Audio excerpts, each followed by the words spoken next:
with AI, we're seeing potentially another paradigm shift. I mean, you're programming in English.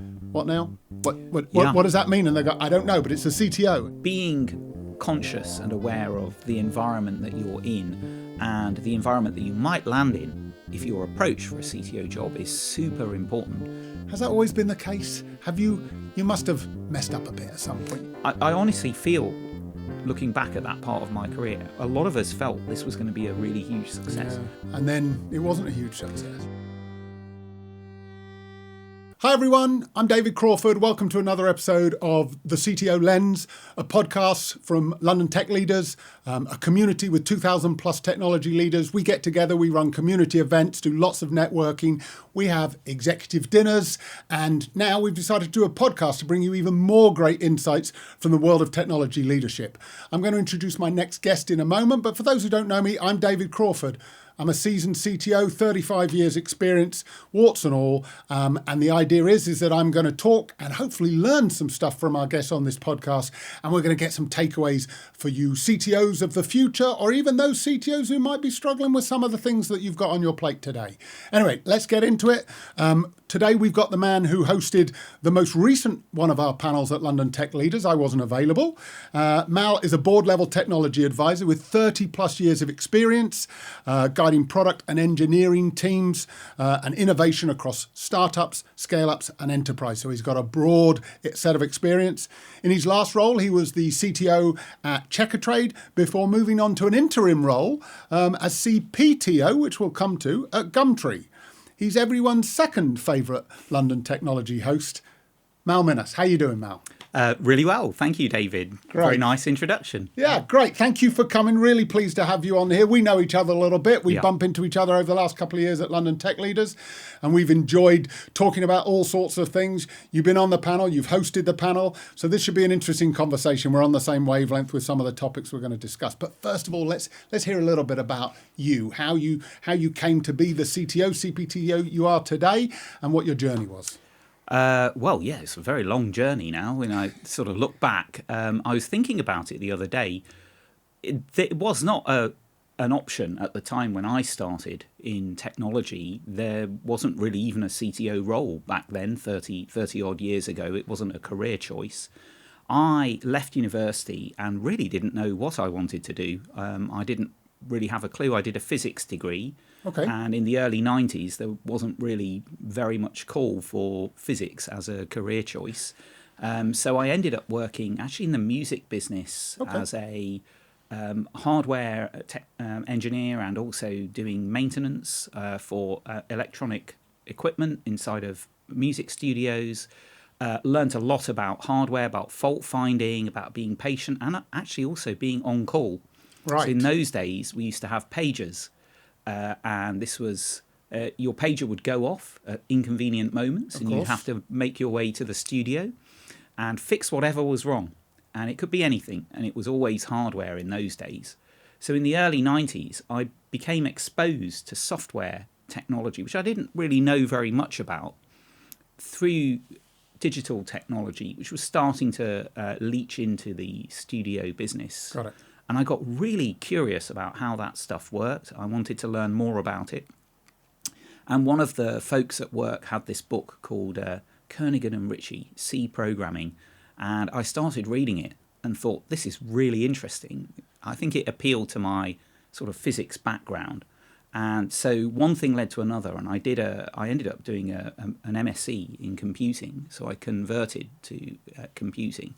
In those days, as I said, there wasn't really a standard path. Sure. So having done that MSc, I then started working for a small UK company at the time called Scion. I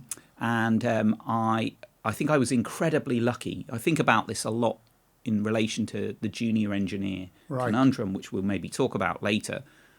In those days, you could have an apprenticeship in this new kind of work, software engineering, in companies like Scion, where I found myself working with amazing technologists with lots of experience, and I learned very quickly from them. A lot of my early career there was spent writing device drivers, low-level software, communication protocol stack. That's where you really software. learn stuff, right? Yeah, so a lot of C, quite a bit of assembler. Oh, wow. Going way back. And through that work, I think I learned quite a lot of discipline around software engineering, testing things properly. When hardware is involved, and Scion was a hardware and software company, you have to be really careful about releasing software. In those days, you didn't have software updates, so FOTA, firmware over the air updates, didn't exist. So if you got the software wrong, that was it. It went out in the hardware. Factory recall. Yeah. And so sort of skipping through things a bit, I think that was a really solid grounding for me. In around 1998, I transitioned with a bunch of other software engineers at Scion into a company called Symbian, which was a consortium that was created with Nokia, Ericsson, Motorola to create a software platform for the emerging smartphone Remember world. it well. Yeah. So I ended up working at Symbian in quite senior IC and then engineering manager roles until 2002. And it was in that part of my career that I really started to get into management of engineers, working with groups of engineers rather than, on my own. And I read all the books. I tried to, practice and preach extreme programming, all these other things that were coming out at the time. I found it an immensely useful experience. And I think that during that period, I kind of had an accelerated route through the engineering growth framework. So, all those kind of roles that you see like along the IC or individual contributor pathway and then the management pathway, I sort of ended up doing most of them, in the first kind of 10 years of my career. And I think that was a very solid grounding because you were asking the question, how did you end up as being a CTO? Well, one of the answers to that question, at least if you follow a traditional path, is that you do all the roles in the growth framework, in the career ladder, as it were, and you sort of climb that ladder, and then eventually you get to the top of the ladder, if you like, which is where some people think the CTO role But is. it sounds like you were doing it before it was a defined ladder path, Yes. right? Almost inadvertently doing it. Yeah. I just ended up, at that time, Scion and Symbian in the 90s were a success story, a really big growth story, and were still growing by the time I moved on in 2002. So, and this is an important point, it was an opportunity in those days to grow with the business. As the business grew, so did your responsibilities, and so did the opportunities that were afforded to you. And that isn't always the case. It's quite challenging now, for instance, to find.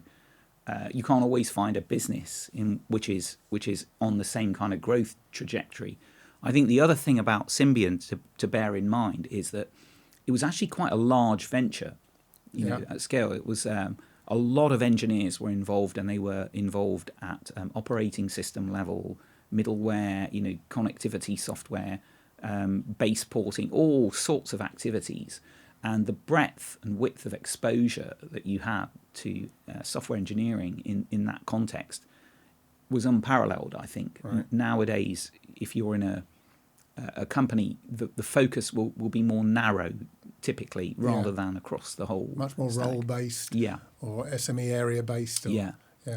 So that's really interesting. You clearly got a breadth, and we hear that from many of our experienced podcast leaders, is that the thing that they've done is that you use the word opportunity, right? Is that they've either found these opportunities. Some of them have gone, I want to do this. Some of them, it sounds a bit like it might have been a bit more serendipitous, those opportunities were there, but when they came along, you took them. And it's sort of jigsaw pieced you into, a technology leader of the future, right? Yeah, that's exactly right. It's a really interesting observation. I think the first 15 years or so of my career was spent entirely in mobile, which was a huge industry. I'm sure you remember in Britain in the late 90s and early 2000s. And around about 2007, 2008, with the advent of the iPhone and Android, it kind of fell off a cliff. You probably remember yourself. And so I found, taking your comments, which I think are very apt about being opportunistic to a degree and looking to adapt and evolve your role, it was clear around about 2010 that this was probably not going to be a sensible business to be in for the indefinite future. And so I started to look at other opportunities. And in those days, it was sort of somewhat quaintly called services by Nokia. So Nokia had this belief that the future of software lay not so much in the devices, but a combination of the devices and the services that you could access on those devices. Which was not a bad idea conceptually. There's something about future thinking there, right? Yeah. It was a long time ago, but there was a period around then where there was a lot of thinking about the trade-offs between so-called thick and thin clients. Yes. So how much smarts should there be on the device itself, the smartphone, and how much should reside at the back end? And I think that in the subsequent period of my career, what I've seen is a big pendulum shift the other way towards the so-called thin client, if you like, model. Cloud services and everything running at the back end. Yeah. But that's because we've got fatter pipes, right? Yes. Back in the mobile days, in the early days of mobile, that was really challenging. I worked on the world's first broadcast TV on a mobile phone, so was right at the intersection of old mobile tech and new. The iPhone was just around the corner. Yeah. That whole balance of what was going where. So, but more interestingly is that this pivot that you're talking about, right? This, where can you go from here? And I think that will probably resonate with our listeners now, where we're all being told that AI is going to foundationally change how technology is done over the next 3 to 5 years, right? And so you could have a lot of people who are going, well, I've been programming in Python for the last 5 years. What does that mean for me? Is AI going to do that? And it's like we've pivoted before. Right, we'll pivot again. There's always those opportunities for the right talent, for the right people, and for people who are willing to innovate a little bit, right? Mm-hmm. Yeah, I completely agree. I mean, the thing with software engineering and with the tech industry, tech businesses, the only constant is it will always change. Yeah. So I mentioned earlier, I started off writing 8086 assembler, and then it was C. But before that, when I was at university, we used to program in Fortran. And when I did my MSc, it was Pascal. These are not now, man. Yeah, these languages don't, are not really used as much, I would say. Obviously, I don't know what those languages are. I've never heard of them, so, Yes. Fortran 77, I think it was, the variety that we studied at university.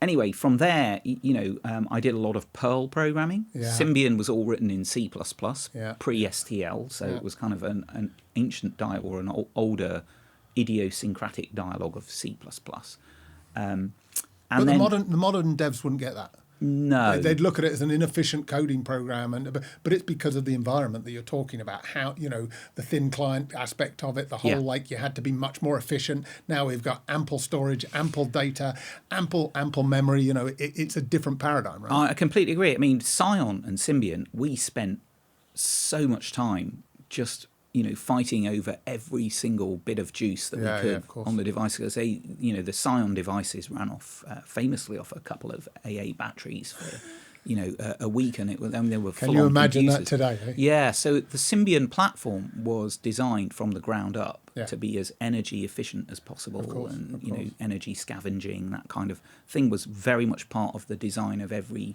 subsystem on that platform. And I agree with you. I think that with modern platforms, you're very abstracted from those kind of concerns, and developers often don't think about them. And this goes on to a point which I think is very important, that the abstraction line in my career has gone up and up and up. Nobody really would write assembler now, or very few people, or C. Yep. Perl, which I did a lot of, it's gone pretty much. I would say gone, but it's not a commonly used language. Python has remained, but I think that with AI, we're seeing potentially another paradigm shift with coding AIs. The actual programming language itself, which I spent years working on. Sort of writing Doesn't software. Really matter too much, right? Yeah, I mean, you're programming in English. Yeah, exactly. Yeah, rather than Python or any of these other languages, and I think that. The lesson from that for me is that you just have to adapt. There are foundational subjects, and then there are things that change over time because of commercial context. And I think about this a lot because physics, which I did at university, if you go and look at a physics curriculum now at university, it's broadly the same. I mean, some things have changed. Because it's physics. It's foundational It's subject. foundational, right? Yeah. So physics, mathematics, these subjects are foundational. Computing is a it's very much dependent on what is going to drive commercial results. And I think if you pull that through to how to become a technology leader of the future, the thing that I'm hearing there, and you mentioned adaptability, is actually, I've spoken to some people, right, well, I'm going to do this, and then in 5 years I'm going to do this, and then I'm going to do this, and then I'm going in this direction.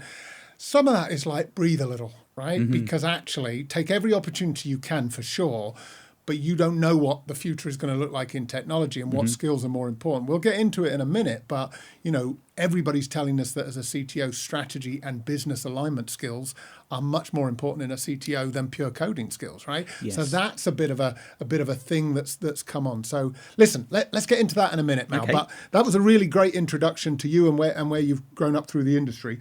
Going to do some quick fire questions to find out where you sit on a few topics. Okay, right? yeah. So nice and easy. Early bird or night owl? Night owl. Okay, great. I know that because you submitted these questions late last night. AWS, Google Cloud, or Azure? Google Cloud. Okay. A tech leader you admire, past or present? I mean, if you're struggling, Mal, if you're struggling, I'm over here. It depends on it depends on your definition of tech. But Okay. I think that for me, I've always been an admirer of Steve Jobs. Okay. That's great. I'm not even going to ask why, because I think we all have our different views on Steve Jobs. I actually am in a startup where the founder used to work directly for Steve Jobs. So I know more about Steve Jobs than I probably should do, which is interesting. One brilliant dev or 5 solid ones? Depends on context. I think I would go with one brilliant dev. Okay, all right. But it depends on context. I get it. Everybody gives the caveat, but I got the one brilliant dev. That's cool. Favourite thing you do outside of work? Walking. Walking? What, big walking? Hiking? Yeah, really big walking. I'm very interested in walking around cities and just experiencing things that I haven't seen before. But rather than cycling or running, I just like walking. That is great. I love that. One piece of technology that will always be your first love? I think the Scion organizer, the Excellent. Series 5. We all had one, right? Yeah. So, okay. Remote first or office first? Again, boring answer, but it depends on context. I think I would say that I'm trending at the moment towards office first. Okay. If you could live anywhere in the world for a year, where would it be? And you're allowed to work from there if that's important to you. Italy. Italy. Anywhere? I love Italy. Anywhere particular? North Italy, so The lakes. Liguria, so around like Rapallo and Genova, that sort of coast. Okay, there. nice. I'm a Lake Como guy myself. Yeah. Okay, great.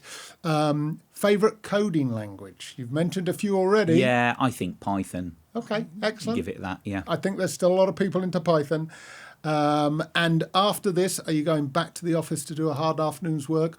Or as a typical CTO, are you going out for lunch? No, I'm not doing either of those things. I'm going to go to a cafe and do some calls. That's what I'm going to do. Well, there you go. That's the modern CTO in a box for you there, right? Yeah. Thanks for those, Mal. Hopefully they weren't too hard for you. Let's get into the main topic of conversation. Yeah. So you're a CTO. Actually, you're a CPTO.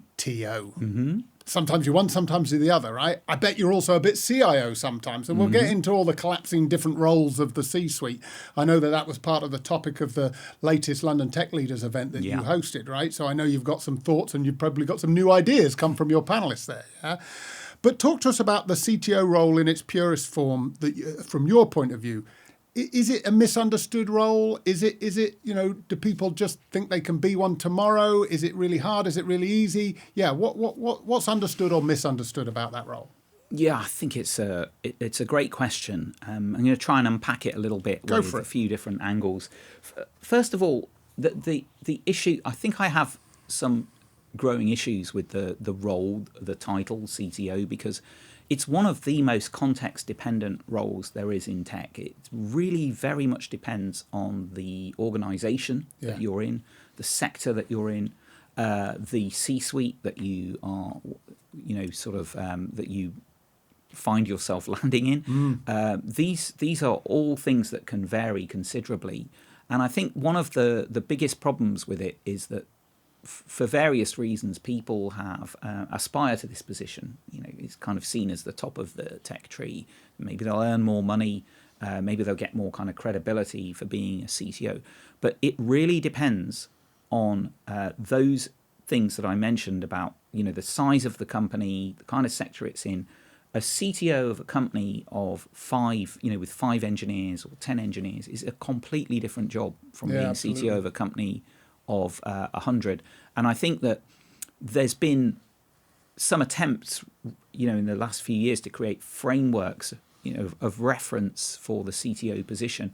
And I'm a big fan of such an approach. There's a CTO levels framework, which I really like, which I think has about 10 or 11 different levels, starting from level 1, where you may have a very small team. You move up through the size of team, which I think is the most important factor, to 20 teams of 25, 50, 75, 100.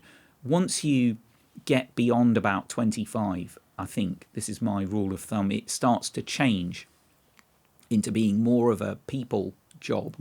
And the business side becomes more prominent in your kind of day-to-day responsibilities than the technical side. But because the CTO title has technology right in the middle of it, there are these ongoing kind of debates about like how technical should a CTO be.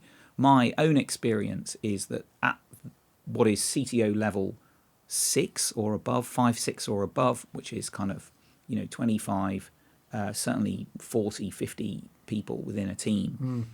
It's really not so much about the technology. It's about setting up the organization. So there are topics like organization design and getting the right kind of first team reporting to you within the engineering function, so that you can execute the strategy that the business has with the best possible team that you have, rather than trying to do it all yourself. Now, as I said, if you're in a smaller business, you may take on a much more hands-on role. Of course. Because you're essentially operating a little bit like a principal engineer or a lead engineer. And so this kind of variety, it's very hard to detect that if you meet someone in a party and they say they're a CTO. What does it mean? What does it mean? Which Your one of first these question is, positions give me the context. Yes, exactly. I think it's really challenging. There's so many things in there that you think, do people who aspire to be a CTO understand that? Well, hopefully through this conversation, our aspiring CTOs in the community and listening to the podcast, we'll start to hear there's nuance, right? You maybe there's a lane to pick depending on what size company you want to go in, because I think size matters, as you're saying there, right, in terms of team size. I think there's an engineering aspect to it as well. So I've been a bit involved in networks and hardware, but predominantly been more of a software sort of application level CTO, right? But one of my roles at the minute is working with a very, very heavy lifting broadcast engineering company, right? Mm-hmm. And that's like, you go in and go, let's do product management and be all agile. And they're like, that's just not going to work. Mm-hmm. We need, we've got to put the kit on order. We've got to create the BOM for everything that's coming in. We've got to have the design sorted out. And you're like, okay, this is like it used to be in the old days, right? But you've got to adapt to that sort of thing. So I think it's the context of what you're doing, what the mission is, what the technology is, context of the size of the team. But then outside of technology, for the people looking in, and this is a little pet peeve of mine, is I don't think we've educated the world enough about the complexity of these CTOs. So the CEOs and the board recruiting for these roles, goodness knows what they think a CTO is. Goodness knows, and so they're going, we need a CTO. And you're like, what now? What does that mean? And they go, I don't know, but it's a CTO. And you're like, okay, thanks very much, sort of thing. And the recruiters out there, they're having to bridge this gap, which again comes down to context, right? Which is oh so important. It's challenging to educate everybody at the same time, right? Yeah, I totally agree. So look, there's this concept that I find quite useful of situational awareness. Okay. So being conscious and aware of the environment that you're in and the environment that you might land in if your approach for a CTO job is super important, understand the size of team, understand the sector, the kind of dynamics that you were talking about, whether it's broadcast engineering or is it like sort of, an AI native type environment, which I imagine would be very, very different. Yeah. So situational awareness is super important, but it's also important for the C team as well to be aware of, what kind of CTO are they looking for. What I found in recent years, and this is a phenomenon that extends beyond the CTO role, is that very often, especially with PE-backed businesses, a safe pair of hands is the kind of the key criterion. And so what they will do is look at a comparable business and say, well, that person was a CTO there, so they're probably going to fit in here. And that kind of model, perhaps controversial, but it's not a bad algorithm to use for getting somebody who can get started. I think that there can be a degree of risk, and this may sound controversial, in getting somebody in that is new to the context, new to the kind of role, maybe new to that level of CTO. But then you could argue, well, if you always retained that attitude, you'd never get the pipeline going. And I think that's the interesting balance, right? And that's why we as a group of people need to help educate the non-technical community about choosing a CTO, right? Or choosing a CIO, or not choosing any of those and choosing something slightly different which suits your purpose. Yeah, well, I think, David, this is a good point at which to advocate for the interim and for the fractional. Because I think that there is a role for advisors, to help the C team make these kind of decisions. Okay. And we have seen, I think we've experienced the rise of fractional CTOs and also interim, CTOs. And I think that there is a place, perhaps when I started in tech, this was not a thing. You didn't have fractional or interim. You occasionally had a consultant sort of person who'd come in, who'd done something, but even then they were more consultant than they were practitioner, right? Yeah, and there were kind of negative connotations associated with those individuals. Whereas the fractional and the interim is seen as a card-carrying operational CTO, CIO, tech leader, can come in and bring that experience with them. Yeah, and I think that taking advice in general for these kind of complexities is quite a good attitude to an approach to take, because they're not that straightforward. No. And if you don't have that situational awareness or context, maybe you are, as I think is the case today, many CEOs, it's their first gig, CEO. Yeah. So that education, that explanation is really key. That's really interesting. So, okay, that's being a CTO and getting other people to understand what the very, very many variants of that actually mean. Let's talk about the path to becoming a CTO. You pretty much laid out your path, sort of thing. We've got lots of wannabe CTOs. We've got lots of people who, I'm not saying we're old, Mal, but won't want to necessarily be as patient as we were to achieve this level of maturity. They want to go a bit faster. They want to go hard. What should they be doing? What's the path that they can tangibly look at? So I wanted to go back because I kind of was meandering a little bit with my explanation of my past, but I think on reflection, the key pivot is, and I'm assuming like with CTO is typically, and we obviously got these qualifications of the small size and the big size, but typically if you want to be a CTO of a business where you've got a team size of 25 or above, which is this kind of division line that I referenced earlier, you have to learn and gain experience of being a manager of managers. That's, for me, is one of the key pivot points. So I have worked with a lot of engineering managers in my career, and I was an engineering manager for many years. And as an engineering manager, you are responsible and accountable for one team. So within that team, typically, everyone reports to you, or there may be some kind of matrix, but it's just one level between you and everyone else.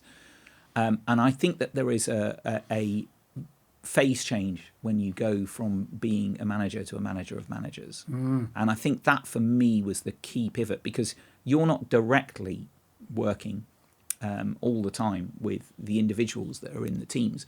So your influence and your authority, if you like, or your ability to engineer results is very crucially gated by how you work with the team of directs that report to you. So there's kind of a lot of stuff in there that we could unpack and I could talk about. In particular, I found that in businesses that I've worked in, there's been a very haphazard approach sometimes, not always, but sometimes, to what's called span of control. Like how many managers does a manager manage? Yeah. Sounds like a tongue twister. Somebody was on here the other day who said they had 80 direct reports at one point. And you're like, what?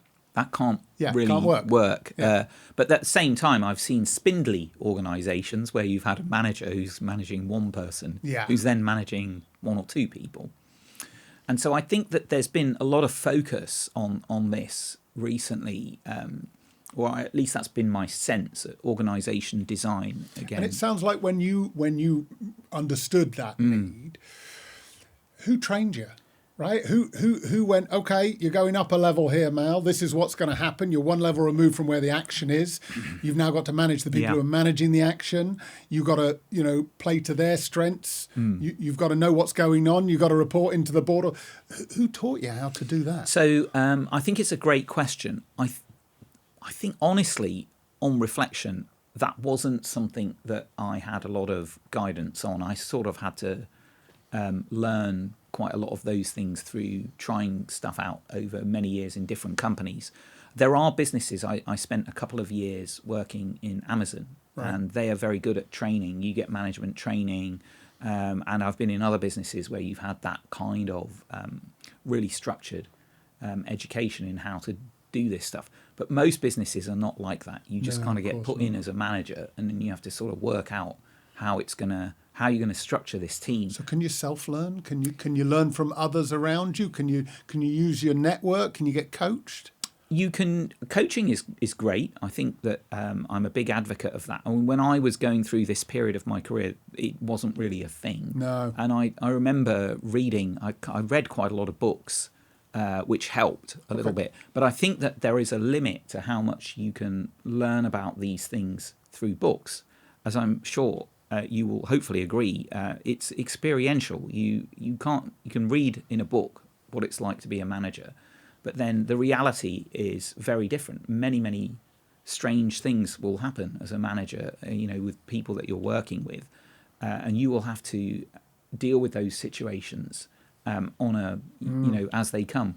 Did you not have a great boss who helped out? Yeah. I've got a couple of people in my journey who were instrumental in course correcting me and helping me to understand how to navigate those. Chap called Colin, chap called Paul, they'll know who they are.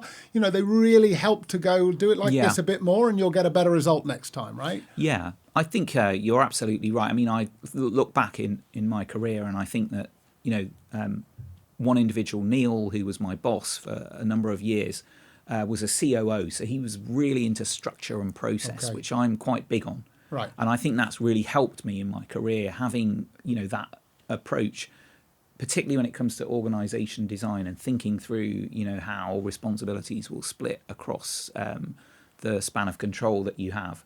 I spent 6 years working in a division of Nokia, called Vertu, that did high-end luxury phones.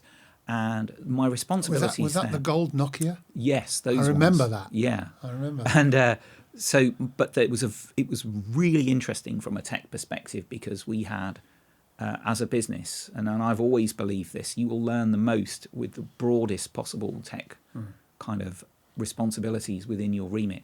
We were assembling phones in a factory in Fleet in Hampshire. So we were working with companies like, Qualcomm, Foxconn on the, the hardware side, all the way up through to, the Android customization, because we eventually started building Android-based phones, through to the kind of the UI, the services, going back to that Nokia term, integration, hardware customization. I mean, and we also had a factory, so we had software in the factory that we had to look after the label stations and, assembling phones. The full remit. Yeah, the full remit. And so having whenever hardware is involved, going back to your point, which I think was a great one, you just have to be a bit more structured and disciplined. You can't really operate in that truly full-on like agile way that a lot of pure software organizations or businesses which don't have a hardware kind of component can. And it feels like a lot of those things, and AI is perhaps going to be another one of these hype things where everybody just thinks, right, well, I'll just do that. I'll just do agile. I'll just do product management. I'll just do, product-led design. These are all great things in their context, right? In their right context. And I think that's something that, again, you get as you grow up through an organization with a wide array of skills. So I think what we're saying here is get some experience, right? I know it's always hard, and I'm sure you've had the young devs who come along, and they come up to you and, I don't know, they're a mid-level dev. They've been with you for like a year and a half, and they're like, yeah, I think I'm moving on. And you're like, why? Why are you moving on? And they're like, well, I'm not getting promoted, and I think I've learned everything, and you just have to sort of go, just slow down a second here, right? You've got other stuff to learn, you just don't know it yet. You may have mastered your coding skills, right?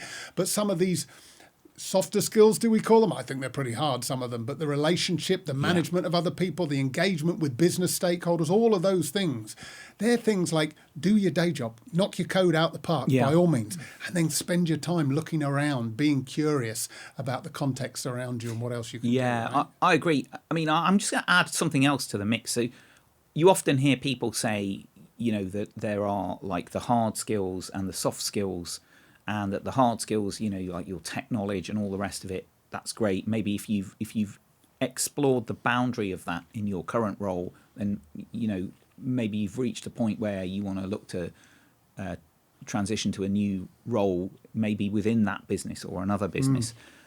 I think that there's a third category which is overlooked, which is operational excellence. Like, so understanding and cultivating an operational mindset. It goes to this kind of structure, process, organization, design. And there are elements of that some of the best companies that I've worked in do, espouse, and they do bring into the organization.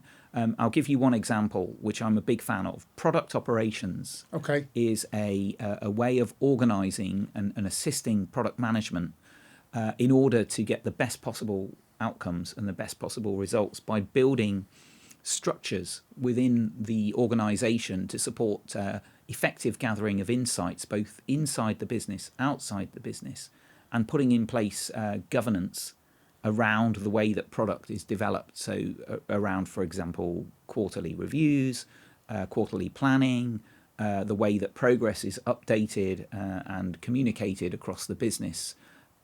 This, to me, is when I talk about structure and process, it's that sort of thing that I'm thinking of. And actually being aware of and understanding that is a category of knowledge that I'm going to argue is it's not so much soft skills and it's not really hard skills. It's kind of this other type of information, if you like, operational excellence. I really like that term. I think it's really good. I think it's something that won't resonate with a lot of our audience. I think that we might need to have another podcast about operational excellence, I think, right? That'll be interesting, Mal. But I do like the practical application of not only your current business, which is sort of traditional operations, but, gathering data, bringing that background and learning how to tune everything, tune your product, tune your operations, tune your engineering to meet that through operational excellence. That's really nice. It's a form of introspection. I think I like the way you put it. You're using data from within the organisation to self-improve the organisation. And I'm maybe labouring this point, but I think that's a sort of a different category from soft and hard. So listen, we're just going to finish off this little look at the CTO role by actually not looking at the CTO role, right? Okay. We're going to go to the CXO role. And I'm going to say CTO, CPTO, CIO, CDO, some other kind of things. Somebody said CAIO a minute ago, and I'm like, what the hell is that, right? Sort of thing. So what do you think about this? Are we all just buggering about with titles here? I was a CTO last month. I want to be a CAIO this month. Are we messing about here? Is it all the same role? Does it really matter? Yeah, I mean, it's an interesting question. So we had the session last week, which was framed as an oppositional, we like a bit of controversy in London Tech Leaders, right? Oppositional thing. But we had the CIO versus CTO LTL, London Tech Leaders session, and we covered a lot of this territory. So it's worth taking a step back. Why are these pressures emerging? These pressures are emerging because, in case we forget, there's still cloud transformation for a lot of businesses that is still a thing. And in addition to cloud, we obviously now have AI has exploded in the last couple of years, and lurking behind those two is the question of data and how best to organize and structure data and get the most out of it and potentially build data products, that kind of thing. So I think it's those sort of forces that have acted on C teams to try to has resulted in questions about should we change the topology of the C team in order to address the stresses and the questions that emerge from these these forces.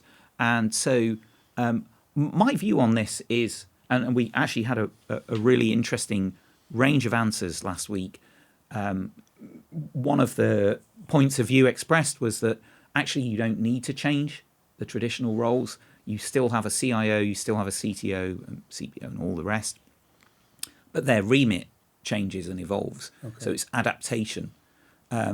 Maybe that's one perspective. I think there are certain circumstances in which you might want to elide roles or create new ones. The one thing that I think I would agree with, so on the panel last week, there was a general view that the CAIO role is a little bit perhaps, one that you should think about, because AI is something that really it should be everyone in the business's responsibility rather than, an AI officer's responsibility. But that's, there may be legitimate reasons why your business wants to do that. Again, it's very context dependent. The one that I can talk about a little bit, because I've been in that role, is the CPTO role. And I think that there are contexts, particularly with fast-moving direct-to-consumer businesses, where the product and the tech side of things, P&T, are really... It's very important to get alignment across product and tech. And sometimes, and in certain circumstances, certain size of organization, it is easier to do that with one person making those decisions, or it can be. And I think that's one of the things that I've seen in my recent career, is that there has been a growing tendency towards creating these CPTO roles. I think size is important as a limiter there, right? And I've worked in some pretty big organisations where I've had a counterpart in the product suite, and I've enjoyed that healthy tension, right? It makes you think, makes you sort of innovate together, but you've had that shared accountability, which is good. But I agree with you. My last role at Naked Wines, there was no P when I turned up, right? But I'd seen the benefits and value of product, and so I brought it in. So I was still the CTO, but I was the de facto CPO as well. And I never changed the title, but I became responsible for that, created a product organization. We did bring in somebody else afterwards with a bit more specialism. But yeah, I think we're going to see more and more of that as because that alignment is important. And regardless of how well joined those leaders are, there's always a bit of territorialism going on, right? There's always a little bit of friction sort of thing. So deal with it by combining the organizations together under one leadership. And I think we've got our CTOs are becoming more business savvy, more product aware, more commercially minded anyway, aren't they? Yeah, I think it's a good point. There's a couple of movements that are happening. So I think CTOs, you're absolutely right, need to become more commercially aware, business oriented. And that's a trend that I've seen progressively over the last 5-10 years. But equally, I think that there is a need for chief product officers, so people in product, to be more technical to a degree. And I mean, you're seeing now that some of the, if you follow kind of some of the leading product, podcasts, bloggers, they seem to be talking almost exclusively about AI and how AI-powered products. Don't they see that as I can get into the tech now without having to be technical? And some of that's true, but some of it comes with a health. So I think there's these blurred lines. Things are blurring. That's okay. I think that's okay. We just need to navigate our way through it, right? Yeah. All right. Listen, Mal. Great insight. Really great conversation. It's clear based on everything you've said that you're a fabulous CTO, CPTO, or any you'll get in there. You'll get the job done. Has that always been the case? You must have messed up a bit at some point. You must have made a bad decision, either personally that's impacted your professional life or professionally done something wrong. Show us your vulnerable side. Talk to us about that a little bit because our audience will be like, but what if I can't do this? What if I'm not the perfect CTO yet? Yeah, so look, I mean, I'm going to take a slightly perhaps odd angle on this. I think that your career, when one looks back, there is a certain period of time that you have, a certain set of years, if you like, in which to seize opportunities to do things. I mean, I will start by saying it's never too late. Of course, it's never too late. But when I look back at my career, I think the period when I was in Symbiont, for instance, I had many opportunities to join startups or do something a little bit more radical, risky, if you like. And I eschewed those opportunities, because I perhaps had a sense of complacency. This was going to become an industry standard. It's going to become really big. And I was in the right place at the right time. And I think, obviously it's easy in retrospect to look back and say, well, it was obvious that wasn't going to work. I honestly feel, looking back at that part of my career, a lot of us felt this was going to be a really huge success. Yeah. So we turned down opportunities. You're stuck with it. Yeah. And then it wasn't a huge success. Yeah, and it's really interesting because you were talking about this earlier about should one stay or should one go? It's the eternal conundrum. And I think that what I have found, especially in the last, I would say 5-10 years, is that there's no handicap or impediment to your career by moving if it's the right thing for you to do. And I think it's that's kind of led me towards the more fractional portfolio type, kind of model. But what I would say is that in the early part of my career, there was a sense, if you like, of a degree of complacency, if I can use that term, staying in the role. And so it's not so much a failure, it's more just an observation, and maybe I should have tried to shake things up a little bit more. I'm a great believer in trying to take risks. If you're relatively early in your career, and for those who are, sort of listening in and thinking, should I do this thing that's more risky, or should I just stay with the safe option? I mean, it's very much dependent on your individual circumstance. Of course. In my case, I think I've ended up doing, a lot of work in a lot of different companies, and I've learnt a huge amount. So, a lot of it has involved innovation, so new product development. And I think that when I reflect on that, maybe I would have been, as an individual, there's an alternative universe in which I went off and, sort of did a startup, hopefully before the 2001 dot-com crash, and sort of learnt from that experience a little bit earlier. So I think that's great, because that's not so much a failure as a perhaps a constrained decision that you made based on a set of data you had in front of you that was based on a set of assumptions, right?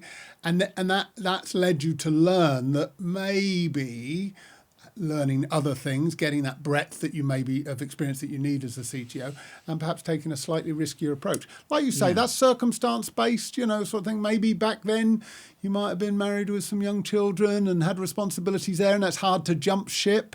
Yeah. I mean, I've jumped ship, almost on a whim 3 times. My wife didn't enjoy that, sort of thing. So it has to play to your character as well, I feel. Yeah, I mean, I think that there are many possibilities that one looks back in the past, like an option to join a company that then later becomes really successful. I mean, we've all got those, haven't we? We've all got those. And then you think about what if. But on a serious note on that, sort of trying things out in a different context, if you can do that before you have, if you like, responsibilities, which are which are overriding, then that is something which I think you should think about. Yeah, great. I think that's really good advice.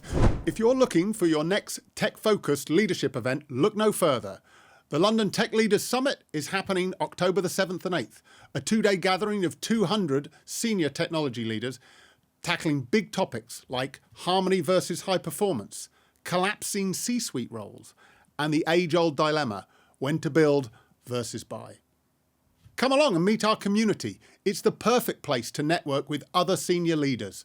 Problems share, but most importantly, problems solve. Tickets and all the details are in the bio. We'll see you there. So listen, we've just had a really great time with Mal. We've talked through a whole bunch of things. We've got some, even outside of Mal's direct knowledge, he's channeled to us what was talked about at a recent London Tech Leaders CTO versus CIO event. So we've got some inside knowledge there as well. We've learned that Mal isn't just going out for lunch. I'm going out for lunch. But, that's not always the CTO path. He's going to go and do some actual, meetings and stuff in a cyber cafe. So, who knows? It's always busy and varied for a CTO. But we also learned that we need to educate people on what the CTO role is, because it's just not a one-size-fits-all. Mal's held several different types of CTO role himself as he's come up through industry. He's also talked about, non-technical people understanding the different dynamics of the CTO role and explaining to people how you can fit into and bring value into an organization. So I think, we need some education, and hopefully this podcast, maybe it will be listened to by, CEOs and COOs who want to gain an understanding of the technology leader role. So I think that's something that we learned as well, which is really good. Different paths to becoming a CTO, but also those different kinds of CTO. And so I think that's something where, we talked about context, we talked about breadth of experience, we talked about, in the latter point, opportunity, looking for those, maybe taking a bit of a risky approach to get those learnings to become this broad CTO. But all of our guests say you need breadth and you need experience. So sometimes you've got to stick at it and try and get that experience, yeah? We talked about titles. Are they silly? Are they relevant? Do they matter? I think we concluded it's not so much the title, it's the purpose. It's bringing together the capabilities and the functionalities. Maybe AI leadership roles in the C-suite will be really important. CPO, CPTO, CTO, bringing those two business alignment and technology alignment together. I don't think the title matters. I think what we're saying is it matters that you bring them together.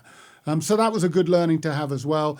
We heard about your failure, Mal. I think, not so much a failure as maybe a lack of vision, or maybe a kind of a, do I pivot? Do I not? Am I playing it safe? Am I not? Do I trust the industry I'm in to be here in 20 years' time? All of those kind of things. They're all a personal journey, but they should all be thought about in the context of what you're doing. So I think, it's been a great session with you, Mal. Thank you ever so much for all of that. What's your key takeaway for our audience? Well, please? Thank you, David. That's a great summary. So, look, I'll try and keep it really brief. I was thinking about all the different C teams I've been in. One common factor between them all was a real liking and a love for Patrick Lencioni's 5 Dysfunctions of a Team. Brilliant. So my pro tip to the audience is that there's a manga version of that book that you can read in substantially less than a day.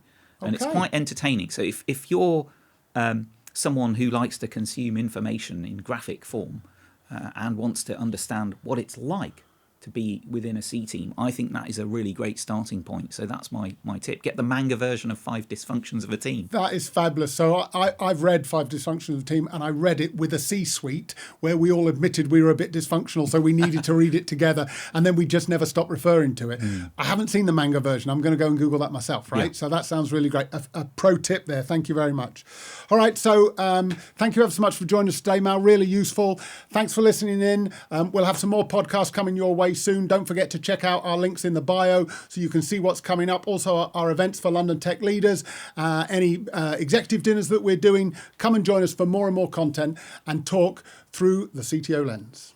So there we have it, folks. Another podcast wrapped up, and now would be a great chance for me to tell you about what we have coming up at London Tech Leaders. On October the 7th, 8th, we have our 2-day annual conference where you can see me and a few of the guests of the podcast discussing leadership-focused topics, such as harmonious versus high-performing teams, discussing whether technology leaders should build or buy, and also you might find a debate or two about the collapsing role of the C-suite.